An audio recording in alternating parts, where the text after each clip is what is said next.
મિત્રો, ખુશી રાહત પેકેજ. એક બી રૂપિયો ખેડૂતોને ભરવાનો નથી. એક બી ખેડૂતને કોઈ પણ જગ્યાએ લાઈનમાં રહેવાનો નથી. સાહેબ, તમે તપાસ કરશો તો તમને ખબર પડશે કે એક બી ગામ એવું નહીં હોય જ્યાં રૂપિયા લેવામાં નહીં આવતા હોય. આ કોઈક જગ્યાએ ઓછા વધતા હશે, થોડા ઝાઝા હશે, પણ રૂપિયા તો લેવામાં આવે જ છે. તો કેટલા રૂપિયા લેવામાં આવે છે તેની વાત કરીએ તો હું મારા ગામની વાત કરું.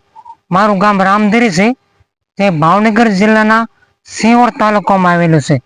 તો મારા રામધરી ગામની અંદર એક ફોર્મ દીઠ 80 રૂપિયા અને 7 બારની નકલ અને આધાર કાર્ડ ને 2-4 જે ઝેરોક્ષ કરાવવાની હોય છે તેના 58 રૂપિયા અને 2 રૂપિયા ખુલ્લા ન હોય એટલે 60 રૂપિયા લેવામાં આવે છે.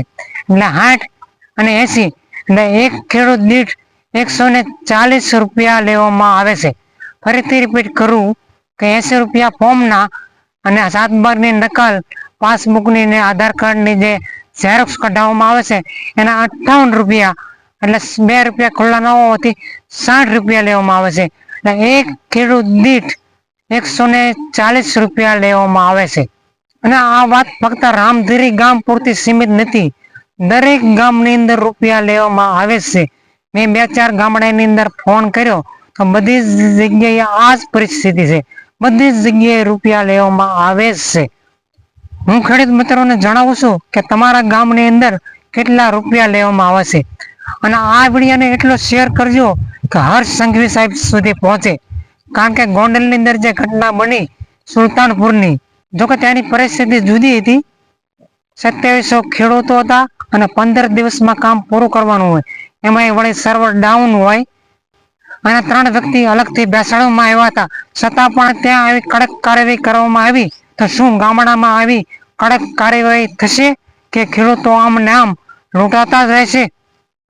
અને બીજી વાત કરીએ તો કોઈ ખેડૂતને લાઈનમાં ઊભું રહેવું નહીં પડે. તમે પંચાયતે જાઓ તો સર્વર ડાઉન હોય, કામ શરૂ થાય તો મંત્રી હાજર ન હોય. મંત્રી હાજર હોય તો ફરજિયાત તમારે પહેલા વેરો ભરવો પડે ને ભરવો જ પડે, તો જ તલાટીનો દાખલો નીકળે. તમે જો 2024-25ની અંદર જો વેરો ભર્યો હોય છતાં પણ તમારી પાસેથી વેરો વસૂલ કરવામાં આવે જ છે. આ શરૂ વર્ષનો વેરો ફરી વખત આના વર્ષે 2 વખત લેવામાં આવે. હું મારી રસીદ લઈને મંત્રી સાહેબ પાસે ગયેલો અને રસીદ બતાડી તો કે આ 2025નો વેરો છે. મેં ફેબ્રુઆરી કે માર્ચમાં ભરેલો હતો. આ વર્ષ અડધું પોણ તો પૂરું થવા આવ્યું છે એમ કહીને વેરો વસૂલ કરવામાં આવ્યો. અને જે વેરો નથી ભરતા ઘણા વર્ષોથી, 5, 10, 15 વર્ષથી જે લોકો વેરા નથી ભરતા એની પાસેથી વેરો વસૂલ કરવામાં આવતો નથી. ફક્ત ખેડૂતોને જ હેરાન કરવામાં આવે છે.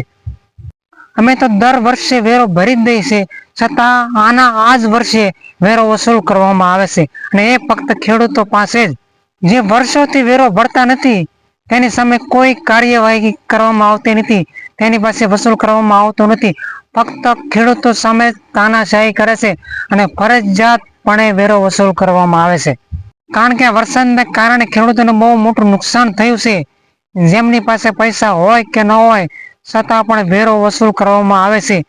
જેમણે 2024-25નો વેરો ભર્યો હોય છતાં પણ એની પાસે પણ વસૂલ કરવામાં આવે છે. ગોંડલના સુલતાનપુરમાં જે કાર્યવાહી કરવામાં આવી તે શું બધા ગામડામાં થશે?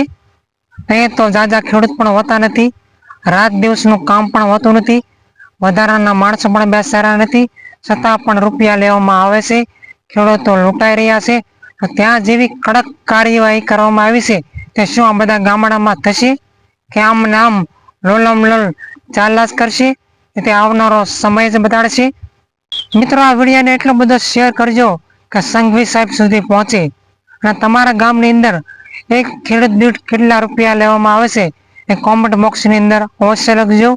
જય હિન્દ, જય ભારત, જાગતે રહો.